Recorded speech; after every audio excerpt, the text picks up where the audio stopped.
आप सभी लोगों का आलोक स्टार क्लासेज में स्वागत है।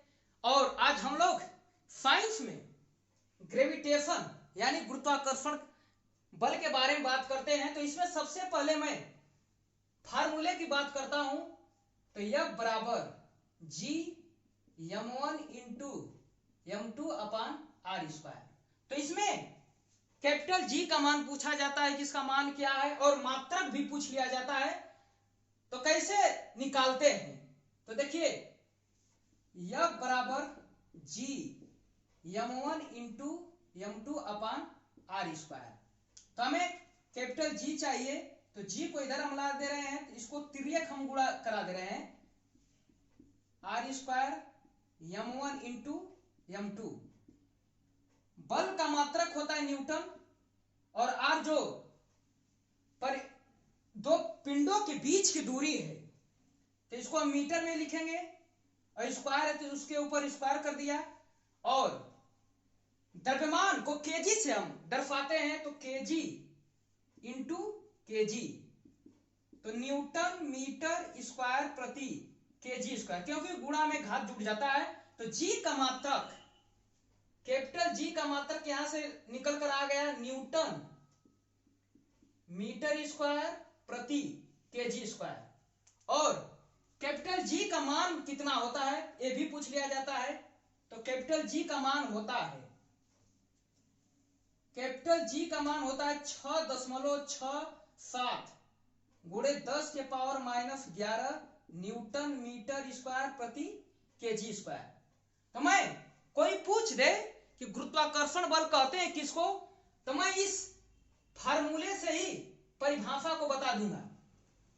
मान लीजिए मैंने दो पिंड ले लिया, पहला पिंड हो गया m1 और दूसरा पिंड हो गया m2, और मैंने दोनों पिंडों को कुछ दूरी पर रख दिया। मान लिया बीच की दूरी, इन दोनों पिंडों की बीच की दूरी मैंने r मान लिया। तो परिभाषा देखिए कैसे हम बनाते हैं। तो दोनों द्रव्यमानों के गुणनफल और उनके बीच के दूरी के वर्ग के व्युत्क्रम के बराबर होता है।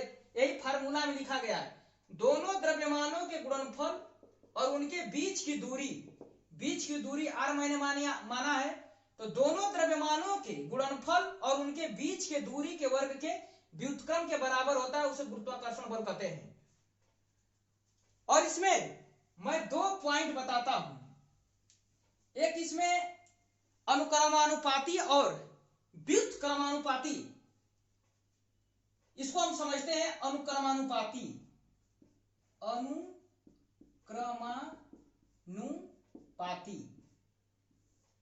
यानी x अनुक्रमानुपाती y। यानी कहने का मतलब यह है कि y 5 बढ़ेगा तो x भी 5 बढ़ेगा, 5 इधर घटेगा तो 5 इधर भी घटेगा। यानी जितना इधर बढ़ेगा उतना इधर बढ़ेगा, जितना घटेगा उतना घटेगा।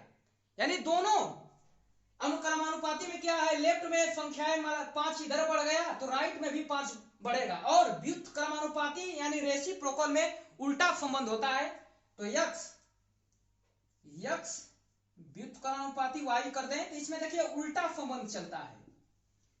यानी हम y को 5 बढ़ा रहे हैं तो x क्या करेगा, घटेगा, 5 घटेगा ये, और 5 हम घटा दें तो x 5 बढ़ जाएगा।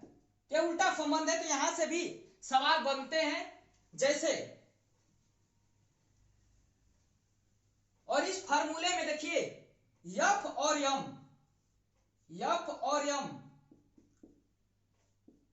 अनुक्रमानुपाती को बता रहे हैं,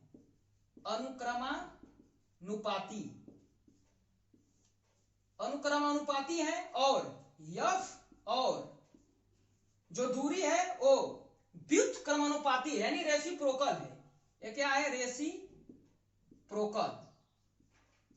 तो देखिए यह सवाल कैसे बनता है। यदि ग्रह का द्रव्यमान 4 गुना कर दिया जाए तो गुरुत्वाकर्षण बल कितने गुना हो जाएगा। तो देखिए ग्रह का द्रव्यमान, इसमें देखिए F और m, ये अनुक्रमानुपाती को दर्शा रहे हैं, यानी इधर जितना बढ़ेगा उधर ही उतना बढ़ेगा। जैसे ग्रह का द्रव्यमान देखिए 4 गुना कर दिया गया है, तो यानी 4 गुना इधर हो गया, तो 4 गुना हमारा गुरुत्वाकर्षण बल भी होगा, यानी इसका आंसर क्या होगा 4 गुना। अब दूसरा सवाल कह रहा है यदि दोनों ग्रहों के बीच की दूरी को 2 गुना कर दिया जाए तो गुरुत्वाकर्षण बल कितना गुना हो जाएगा, कितना हो जाएगा। तो दोनों अगर मान लीजिए 2 पिंड है, इनके बीच की दूरी r है और करा इनके दूरी को 2 गुना कर दिया जाए, यानी पहले r था अब इसको 2 गुना कर दिया जाए तो क्या होगा। चूंकि f और दूरी में उल्टा संबंध है तो r का मान यहाँ रखेंगे 2, तो 2 का स्क्वायर होगा 4, तो 4 हमारा आंसर क्या है, यहां पर गलत है। चूंकि f और r में उल्टा संबंध है तो 4 का उल्टा क्या होगा 1/4, यानी 4 गुना हो जाएगा। यानी दोनों ग्रहों के बीच की दूरी को हम 2 गुना कर देते हैं तो हमारा गुरुत्वाकर्षण बल 1/4 गुना हो जाता है। अब तीसरा सवाल देखते हैं, यदि 2 ग्रह जिनका द्रव्यमान 4 गुना कर दिया जाए किंतु दूरी को आधा कर दिया जाए तो गुरुत्वाकर्षण बल कितना होगा। तो सबसे पहले मैं फार्मूला लिख देता हूं, F बराबर G m1 m2 अपान r स्क्वायर। कहा 2 ग्रह जिनका द्रव्यमान 4 गुना कर दिया जाए किंतु दूरी को आधा कर दिया जाए तो गुरुत्वाकर्षण बल क्या होगा।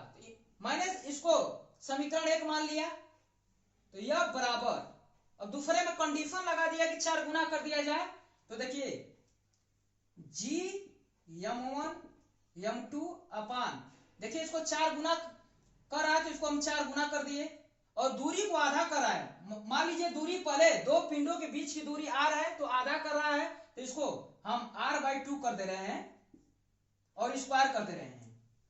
तो यह बराबर G m1 into m2 into 4 और r/2 को लिखेंगे हम r स्क्वायर अपान 4।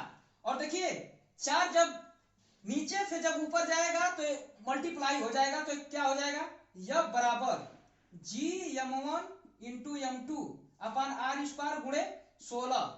और आप देख रहे हैं G m1 और इंटू m2 अपान r स्क्वायर को हम f लिख सकते हैं, तो यानी f बराबर f गुणे 16, यानी पहले के अपेक्षा गुरुत्वाकर्षण बल 16 गुना हो जाएगा, तो 16 गुना इसका आंसर हो जाएगा। अब चौथे सवाल पर चलते हैं।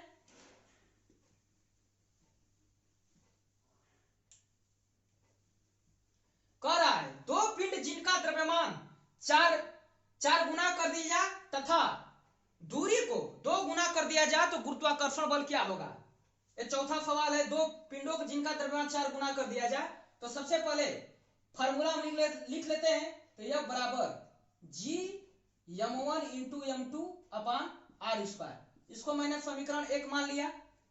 और यह बराबर जो शर्त लगा दिया है तो G m1 इंटू m2 इसको करा 4 गुना, तो 4 का गुणा करा देंगे और करा दूरी को 2 गुना कर दिया जाए, यानी सबसे पहले 2 पिंडों के बीच की दूरी r रहा होगा तो इसको हम 2r लिख लेंगे, 2r स्क्वायर है तो स्क्वायर कर देंगे, तो G m1 इंटू m2 अपान 4r स्क्वायर इंटू 4, देखिए 4 से 4 कट गया, यह बराबर G m1 इंटू m2 अपान r स्क्वायर। और देखिए इसका मान कितना है f, तो f बराबर f, यानी गुरुत्वाकर्षण बल में कोई चेंज नहीं होगा। यदि हम 2 पिंड जिनका द्रव्यमान को हम 4 गुना कर दे और दूरी को भी 2 गुना कर दे तो गुरुत्वाकर्षण बल पर कोई प्रभाव नहीं पड़ेगा, दोनों बराबर होंगे।